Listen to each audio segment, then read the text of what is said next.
teman-teman semua, gimana kabarnya?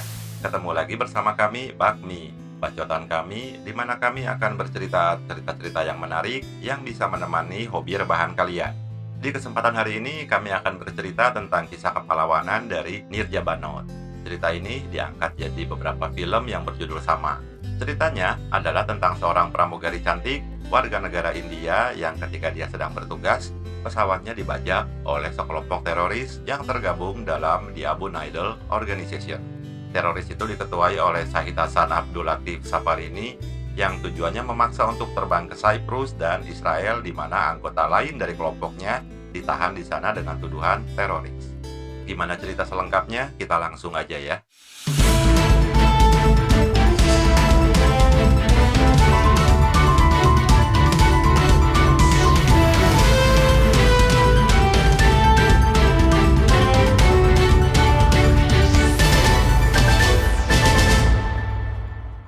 Nirjabanot adalah seorang wanita yang lahir pada tanggal 7 September 1963 di Chandigarh, India. Dan dia adalah seorang pramugari senior dari Pan American Airways atau kita singkat jadi Pan Am.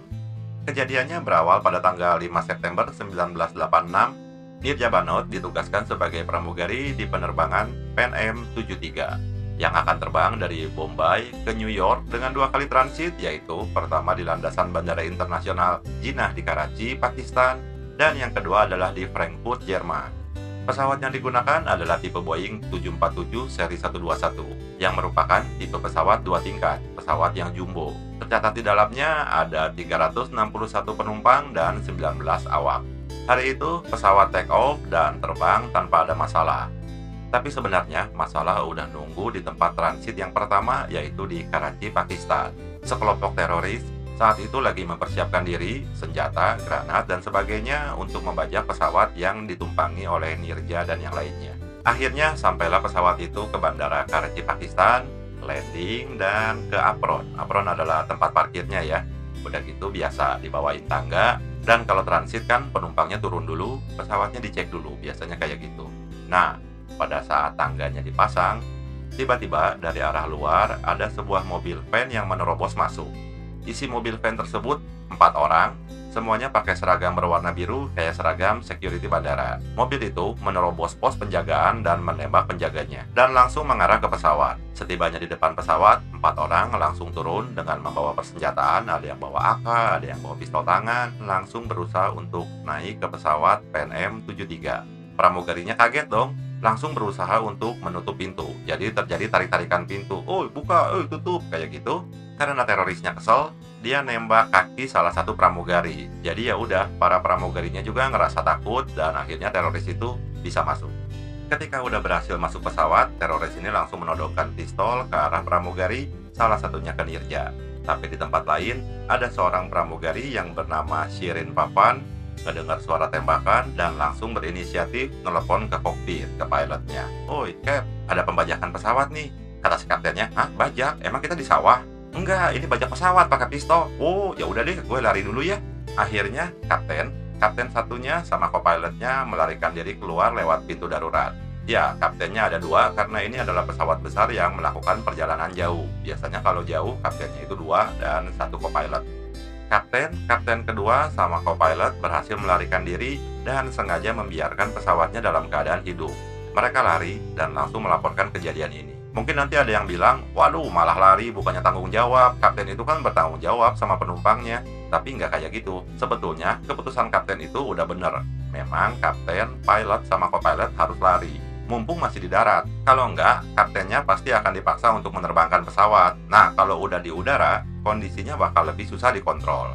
Belum lagi kalau terorisnya berusaha menjatuhkan pesawat di tempat rame, makinlah banyak korbannya. Jadi apa yang dilakukan kapten sama co-pilotnya sudah benar. Dan benar aja, nggak lama dari situ, terorisnya nodong salah satu pramugari yang bernama Sunshine Vesupala untuk membawa mereka ke kokpit. Tujuannya pasti bakal memaksa kapten untuk terbang ke arah yang mereka inginkan. Tapi begitu masuk kokpit, alangkah kagetnya mereka, "Anjoy, ini pilot sama co-pilotnya di mana? Kaburnya lewat mana?" Sementara mesin dibiarin nyala. Di antara terorisnya nggak ada yang bisa nerbangin pesawat, jadi terpaksa mereka balik lagi ke kabin dan makin stres. Sementara di luar, Pihak terkait bandara dengan sigap menutup bandara dan merubah semua rute penerbangan dari dan keluar bandara Karachi ini, sekaligus melaporkan pada pihak militer. Jadi, kalau kita lihat di sini, mungkin terorisnya masih amatiran. Harusnya begitu mereka masuk pesawat, nggak pakai babi dulu, nggak pakai aneh-aneh dulu, langsung masuk ke kokpit, karena yang utama kan pilotnya, supaya pesawat bisa dibajak. Tapi mereka malah sibuk nodongin pistol ke pramugari-pramugari dan ngasih waktu untuk pilotnya lari. Syukurin lo, pusing sendiri kan sekarang. Oke, kita lanjutin. Untuk mengatasi masalah itu, Direktur Pan Am untuk kawasan Karachi saat itu yang bernama Firaq Doroga mendatangi pesawat dan berusaha melakukan negosiasi sama teroris-teroris itu. Teroris itu menuntut untuk disediakan pilot supaya pesawatnya bisa lepas landas. Mereka menarik salah satu penumpang berkewarganegaraan Amerika yang berusia 29 tahun sambil nodongin senjata di kepalanya. "Woi, gue minta pilot, dalam 1 jam kalau nggak ada pilotnya gue tembak nih." Kayak gitulah kira-kira mereka ngancem. Si Direktur Pan Am-nya, oke, tenang, kita akan sediain pilot. Ya, tenang ya. Kita cari dulu pilotnya. Kasih waktu sebentar. Terus si terorisnya ngancem, gua kasih waktu ya 1 jam. Kalau 1 jam nggak ada nih, gua tembak nih. Tapi sesuai yang diduga, udah lewat 1 jam, nggak ada pilotnya. Ya, kalaupun ada, siapa pilot yang mau dimasukin ke dalam pesawat yang udah ada teroris? Ya, pasti nggak mau lah. Lagian pasti nggak boleh. Nambah-nambahin korban aja. Akhirnya, karena permintaan mereka nggak dipenuhi, untuk menunjukkan keseriusan, mereka benar-benar nembak kepala warga negara Amerika itu dan langsung menendang mayatnya keluar pesawat. Terus mereka menunggu lagi. 4 jam berlalu, pilot masih belum datang. Mereka mulai kesel dan mulai gelisah. Waduh, gimana nih, nggak bisa terbang. Karena mulai panik, mereka nyuruh pramugari untuk ngumpulin semua paspor penumpang. Tujuannya, mereka nyari paspor berkewarganegaraan Amerika. Kenapa harus Amerika? Karena organisasi teroris ini sangat menentang kebijakan Amerika dan Israel terhadap Timur Tengah. Nah, pramugarinya ngumpulin semua paspor dari semua penumpang. Tapi pramugarinya juga masih berusaha untuk menyelamatkan penumpang, terutama mereka yang berkewarganegaraan Amerika. Pas ngumpulin paspor, kalau ngelihat paspornya berkewarganegaraan Amerika, paspornya itu disembunyiin, entah ditendanglah ke kolong kursi, entah dilemparlah kemana, pokoknya sedapat mungkin mereka akan menyembunyikan paspor berkewarganegaraan Amerika. Hebat banget ya para pramugari termasuk Nirja ini. Masih bisa berpikiran jernih di saat panik, padahal nyawa mereka juga terancam loh. Apalagi kalau sampai ketahuan mereka menyembunyikan paspor Amerika. Waduh, habis. Tadi kan udah kelihatan ya, langsung ditembak tanpa rasa kasihan. Masih di dalam kabin pesawat, para pramugari berusaha untuk menenangkan penumpang dan meyakinkan bahwa keadaan terkendali dan baik-baik aja. Bahkan pramugari-pramugari itu masih sempat mengedarkan makanan berupa sandwich dan minuman. Di situ para penumpang udah mulai merasa tenang dan mungkin punya keyakinan ya, wah pasti bisa diatasi nih masalahnya. Nah, sebenarnya posisi teroris-teroris ini nggak beda jauh sama sandranya, yaitu terperangkap di dalam pesawat. Mereka juga nggak berani keluar dong. Tapi mereka butuh untuk menghubungi pihak yang ada di luar pesawat buat tuntutan mereka. Jadi saat itu si teroris nyuruh ke Nirja untuk pakai halo-halo gitu untuk nyari seorang mekanik yang bisa mengoperasikan radio panggil di dalam pesawat. Nirja menuruti, ngasih pengumuman tapi sambil ngasih kode, jangan ada yang ngaku sebagai mekanik. Cuman ternyata entah dapat info dari mana teroris ini tahu kalau di dalam pesawat itu ada 3 orang mekanik. Terpaksalah seorang mekanik ngaku dan dia bernama Mahareje Karas berusia 28 tahun.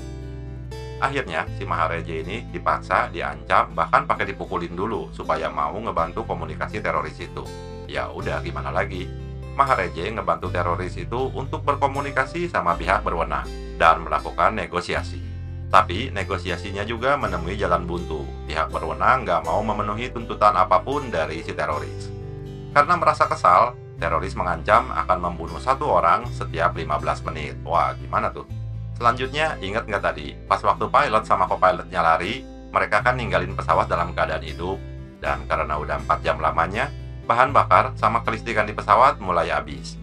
Bener aja, nggak lama sudah itu, pesawat kehabisan listrik, kehabisan bahan bakar, jadi mesinnya mati, dan kondisi di dalamnya gelap gulita. Para teroris panik dan menembak membabi buta. Dan salah satu peluru nyasar malah kena si mekanik yang bernama Mahareje tadi, dan dia tewas di tempat. Jadi sekarang si teroris malah makin susah buat bernegosiasi. Nah, pas si terorisnya lagi fokus nembak membabi buta, saking fokusnya sampai nggak bisa diganggu sama apapun, apalagi masalah percintaan. Ternyata sebelumnya Nirjabanot udah kong kali kong sama beberapa penumpang untuk berusaha membuka pintu darurat. Buat informasi aja, biasanya yang ditempatkan duduk di dekat pintu darurat adalah cowok-cowok. Ya untuk antisipasi kalau keadaan darurat, bisa segera membuka pintu darurat karena biasanya cowok-cowok ini sigap banget dalam masalah buka-bukaan. Akhirnya, dengan kesigapan buka-bukaan itu, 3 pintu darurat terbuka. Tapi karena terbukanya secara manual, jadi perosotan untuk menyelamatkan dirinya nggak keluar. Gimana pun, dalam keadaan panik, penumpang tetap berhamburan keluar, biarpun harus loncat dari pesawat yang tingginya kurang lebih 6 meter. Banyak yang terluka, bahkan 2 orang pramugarinya mengalami patah tulang. Sementara di sisi lain, 1 pintu darurat terbuka secara otomatis. Nah, kalau terbukanya otomatis, perosotannya muncul. Sisa penumpang yang berada di dalam kabin berlomba-lomba main perosotan untuk menyelamatkan diri. Waktu itu, Nirja dan kawan-kawannya sempat balik lagi ke dalam kabin untuk memeriksa apakah masih ada penumpang yang ketinggalan atau udah benar-benar keluar semua. Saat itu, pramugari yang bernama Sunshine sama Nirja ketahuan sama teroris, terus mereka ditembaki. Nirja ditembak di bagian pinggul dan kemudian mengalami pendarahan, tapi masih sadar. Lalu, salah seorang pramugari yang melihat Nirja dalam kondisi tertembak, kemudian menariknya ke perosotan dan ngeluarin Nirja dari pesawat. Sementara 3 orang teroris yang berusaha kabur dari pesawat langsung ditangkap di luar pesawat. Sementara ketua pembajaknya yang bernama Said Hasan Abdul Latif Safarini ini udah pasrah aja. Dia nggak kemana-mana, dia cuma duduk di dalam kabin nungguin ditangkap. Ya sudah lah ya, kayaknya udah nggak ada harapan nih. Terus apa yang terjadi sama Nirja? Nirjabanot segera dilarikan ke rumah sakit terdekat, tapi karena mengalami pendarahan hebat dan kebetulan rumah sakit Jinnah di mana Nirja dirujuk untuk pengobatan tidak memiliki peralatan yang cukup untuk menangani luka Nirja. Akhirnya Nirja meninggal karena kehabisan darah. Keluarga Nirja, ayah, ibu, dan 2 kakak laki-lakinya sejak awal udah diberi kabar soal pembajakan pesawat saat jadwal anaknya bertugas. Mereka langsung datang ke bandara untuk menantikan kabar dari anaknya. Namun sayang, penantian mereka hanya dijawab dengan datangnya jenazah Nirja. Nirja meninggal tepat 2 hari sebelum ulang tahunnya yang ke-23. Saat sebelum tertembak, Nirja berhasil menyelamatkan 3 orang anak dari teroris tersebut. Dalam pembajakan itu tercatat 22 orang tewas dan 150 orang terluka. Nirja adalah satu-satunya awak kabin yang tewas dan mendapatkan hargaan atas keberaniannya, yaitu Tamaga-e-Ihsan Niat dari Pakistan dan Heroism Award dari Flight Safety Foundation. Dan aksi kepahlawanannya itu juga membuatnya menjadi penerima termuda untuk penghargaan sipil tertinggi di India, yaitu penghargaan Asoka Chakra. Penghargaan itu langsung diberikan oleh Presiden Gyani Sail Singh kepada ibu dari Nirja, yaitu Rama Banot. Gimana menurut teman-teman tentang kisah kepahlawanan Nirja dan teman-temannya ini? Dalam keadaan panik, nyawanya sendiri terancam, tapi mereka tetap bisa mempertahankan profesionalitas dan mengutamakan keselamatan penumpang. Mari kita doakan semoga Nirjabanot diterima di sisinya dan mendapatkan tempat yang layak di sana. Begitulah kira-kira cerita tentang pramugari Nirjabanot. Kalau teman-teman suka sama cerita kayak gini dan suka dibacain cerita yang kayak gini, silahkan dipencet tombol subscribe-nya supaya nanti kalau kita upload video baru, teman-teman bisa langsung tahu. Mohon maaf kalau banyak kesalahan, untuk kedepannya kita akan berusaha untuk lebih baik. Terima kasih.